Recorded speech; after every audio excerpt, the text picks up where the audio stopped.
everyone, welcome back to my channel Food and Beyond. ഇന്ന് ഞാൻ നിങ്ങൾക്ക് വേണ്ടി റെഡിയാക്കുന്നത് പപ്പായ കൊണ്ടൊരു മിൽക്ക് ഷേക്ക് ആണ്. വളരെ പെട്ടെന്ന് റെഡിയാക്കാന്നുള്ളതാണ് ഇതിന്റെ പ്രത്യേകത. അതിനുവേണ്ടി ഒരു കപ്പ് പപ്പായ ഞാൻ ക്യൂബ്സ് ആയി കട്ട് ചെയ്ത് വെച്ചിട്ടുണ്ട്. പിന്നീട് ഒരു കപ്പ് ഐസ് ക്യൂബ്സ് ആണ്. 5 ടേബിൾ സ്പൂൺ മിൽക്ക് പൗഡർ എടുത്തിട്ടുണ്ട്.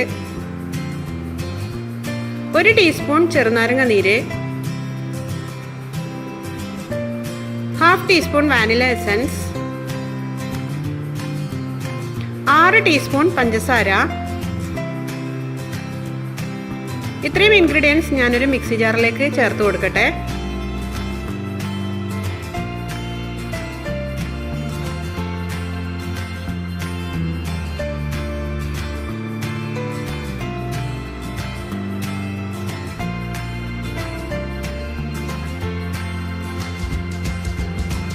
എല്ലാ ഇൻഗ്രീഡിയൻസും കൂടെ നല്ല പോലെ ബ്ലെൻഡ് ചെയ്ത് ഞാൻ കൊണ്ടുവരാം.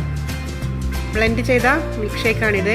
ഇതിന് ഞാനൊരു സെർവിങ് ഗ്ലാസ്സിലേക്ക് ഷിഫ്റ്റ് ചെയ്യുകയാണ്.